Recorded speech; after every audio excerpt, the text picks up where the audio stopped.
లలిత exchange Utsav. పాత నగల అదే బరువుకి కొత్త నగలు తీసుకో. నగల ప్రైస్ లో 20% ఆదా చేసుకోవచ్చు.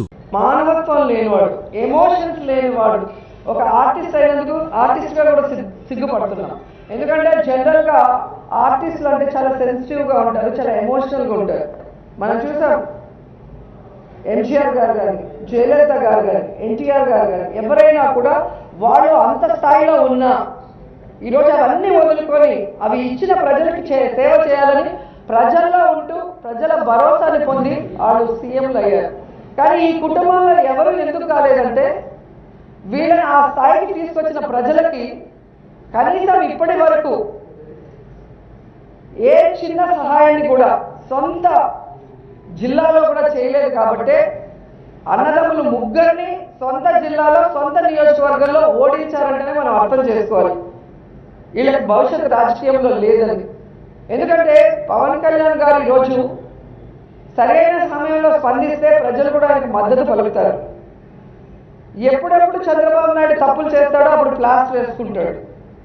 ఎప్పుడెప్పుడు చంద్రబాబు నాయుడు ఇరుక్కుపోతాడో చేసిన తప్పులకి అప్పుడు వచ్చి చంద్రబాబు నాయుడికి సపోర్టివ్గా మాట్లాడటం చూస్తుంటే ప్యాకేజీ కోసం చంద్రబాబు నాయుడికి ఈ పవన్ కళ్యాణ్ ఎంత విధేయతగా ఉన్నాడో అర్థమవుతుంది. ఎందుకంటే ఈ మధ్య కాలంలోనే మీరు చూశారు ఇప్పటంలో ఏ విధంగా అయితే ప్రభుత్వ భూమిని అక్రమంగా ఆక్రమించుకొని గోడలు కడితే నోటీసులు ఇచ్చి ప్రజల ఓకే అన్నాక వాటిని కొట్టడానికి పోతే ఏదో ఇళ్ళు కొట్టేసినంత హంగామా మీడియాలో చేసి అక్కడికి రౌడీలాగా కారు మీద కాళ్ళు జరుపుకొని వెళ్ళి ఇంటికి 1 లక్ష ఇచ్చిన పవన్ కళ్యాణ్కి మొన్న కందుకూరులో 8 మంది చనిపోయినప్పుడు నిద్రపోతున్నాడా? జనవరి 1 3 లేడీస్ చనిపోయినప్పుడు నిద్రపోతున్నాడా అని నేను అడుగుతున్నాను. అంటే ఇప్పటిలో గోడలకున్న వాల్యూ కందుకూరులో గుంటూరులో చనిపోయిన ఆడవాళ్ళకి వాళ్ళ కుటుంబాలకి లేదా అని అడుగుతున్నాను. కనీసం పరామర్శించలేదు, 10 పైసలు సహాయం చేయలేదు. కానీ ఈరోజు జీవో నెంబర్ 1 రాగానే మా గొంతు నొక్కేస్తారా అంటున్నారు. మీ గొంతు ఎవరు నొక్కారయ్యా? ఎక్కడ చూసినా అబద్ధాలు మాట్లాడటం, జగన్మోహన్ రెడ్డి గారి మీద విషం చెమ్మటం తప్ప మీరు ప్రజలకు ఉపయోగపడేది ఏం చేస్తున్నారు? జగన్ గారు ఏం ఇచ్చిన వాగ్దానం చేయలేదో చెప్పట్లేదు. కాబట్టి పవన్ కళ్యాణ్కి రాజకీయ సమాధి ప్రజలు రాజకీయంగా ఒక హుందాతనంతో రియల్ స్టేట్స్మెన్ ఇన్ పాలిటిక్స్ అన్నది ఆయన నిర్మాణాత్మకంగా అలా వెళ్తూ ముందుకెళ్తూ ఈ రోజున అత్యున్నతమైన పొజిషన్ మాజీ ఉపరాష్ట్రపతిగా ఆయన నిర్వహించి తన బాధ్యతలు చేశారు. కానీ ఆయన ఎప్పుడూ మదనపడుతుంటారు. నాతో కూడా ఆయన షేర్ చేసుకున్నారు. రాజకీయాలు రాను రాను ఇలాగా దుర్భాషలతోటి వ్యక్తిగత విమర్శలతోటి ఇలా దిగజారిపోతున్నాయి చిరంజీవి గారు. ఇది కాదు, ఇది ఆ హుందాతనం ఉండాలి. ఉండి కూడా ఎన్ని సాధించాం మేము.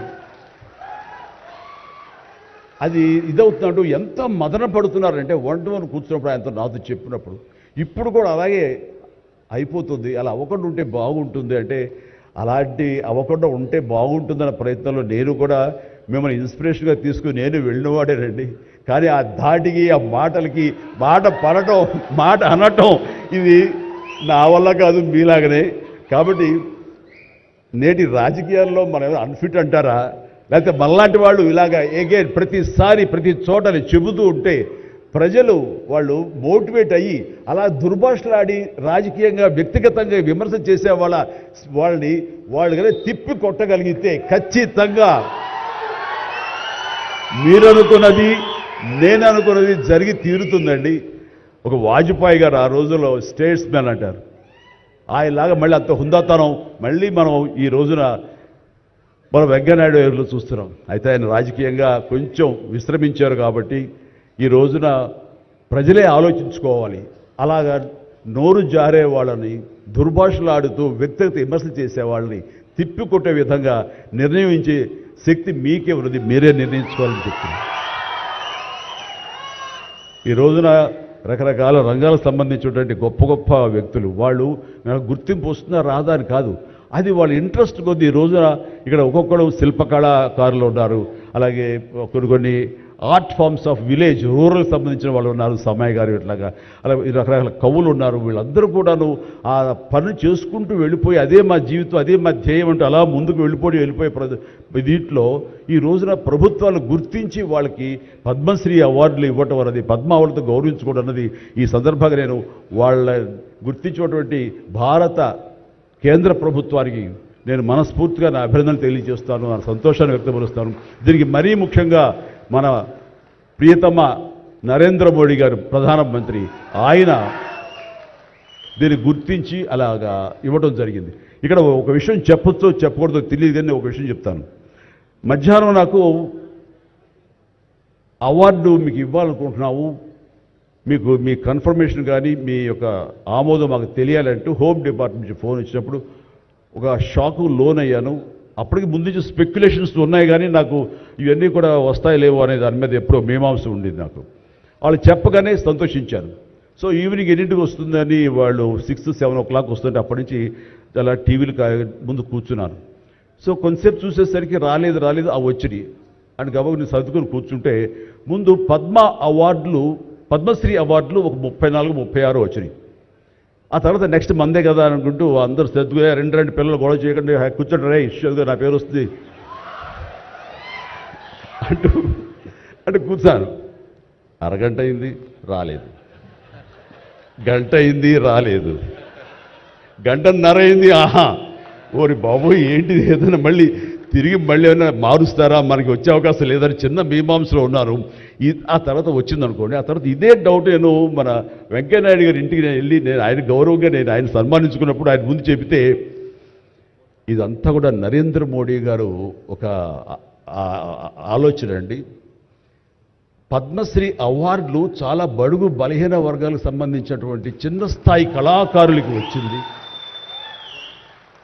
ఒకేసారి వెంకయ్యనాయుడు గారి పేరు, చిరంజీవి పేరు, పద్మ సుబ్రహ్మణ్య పేరు, వైజయంతిమాల బాలి పేరు వస్తే కనుక అది సుస్పష్ట, అది ప్రముఖంగా వేసేస్తారు. అలా వేసినప్పుడు వీళ్ళ గురించి ఎవరు చెప్పుకుంటారు? కాబట్టి వీళ్ళ గురించి చెప్పుకోవాలి అంటే గంటన్నర టైం మధ్యలో గ్యాప్ ఇవ్వండి. గంటన్నర వరకు వాళ్ళ గురించి చర్చ జరుగుతుంది. వాళ్ళు ఎవరు అంటారు, ఇక్కడ సమ్మయ్య ఎవరు, ఆచార్య గారు ఎవరు, ఇలా పేర్లని చెప్పుకుంటూ వాళ్ళ గురించి ఆలోచిస్తారు, చర్చించుకుంటారు. వాళ్ళకి గుర్తింపు వస్తుంది. అది రిజిస్టర్ అయిన తర్వాత దెన్ చిరంజీవి వెంకయ్యనాయుడు గారు ఏంటప్పుడు ఇష్టం అన్నారు. అది నిజంగా గొప్ప ఆలోచన, గొప్ప ఇది. వారి గురించి తెలుసుకున్న తర్వాత నాకు నరేంద్ర మోడీ గారి మీద గౌరవం మరింత పెరిగింది ఆయన చిన్న ఆలోచించి. సో ఇలాంటి సన్మానం జరగటం అన్నది నాకు నిజంగా అత్యంత గౌరవంగా భావిస్తాను. నా జన్మ సార్థకమైందని భావిస్తున్నాను. ఎన్నో కార్యక్రమాలు చేశాను. ఇది సినిమాల్లో రాణించినా కూడా సినిమాల్లో ఎంతో ప్రథమ స్థానంలో ఎన్నో సంవత్సరాలు దశాబ్దాలుగా ఉండటమే కాకుండా ఆర్టిస్ట్కి సామాజిక బాధ్యత, సామాజికటువంటి సేవ చెయ్యాలి. అది నేను అనుకోను కాదు, ఏమీ కాదు, నాకు అనిపించి నా అభిమానులు అందరూ కలిపి వాళ్ళు ఎంతసేపటికి సినిమా థియేటర్లకో వాల్ పోస్టర్లకో పాలాభిషేకాలకో వీటి కొట్టుకోవడాలు వీటికి ఉండేటటువంటి కల్చర్ని మనం మార్చాలి అనే ఉద్దేశంతో వీళ్ళందరూ శక్తివంతులు. ఇలాంటి శక్తిని అన్గైడెడ్ మిస్సైల్లా ఉండకుండా దీని అన్నింటి ఛానలైజ్ చేస్తే కనుక వీళ్ళ చేత సత్కార్యాలు మనం చేయించుకోవచ్చు అనే భావం నాకు లేట్ 90s వచ్చింది.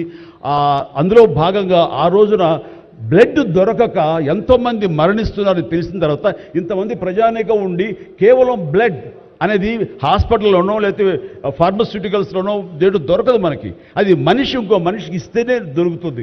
అలాంటిది మనుషుల్లో ఇన్స్పైర్ చేయక వాళ్ళు స్పందింపచేసే విధంగా ఎవరు ముందుకు రాక జరుగుతుంది. కాబట్టి నేను ఎందుకు చేయకూడదు? నా అభిమానులు అనేవాళ్ళు ప్రాణం ఇస్తామంటారు. ప్రాణం వద్దు, రక్తం ఇవ్వండి.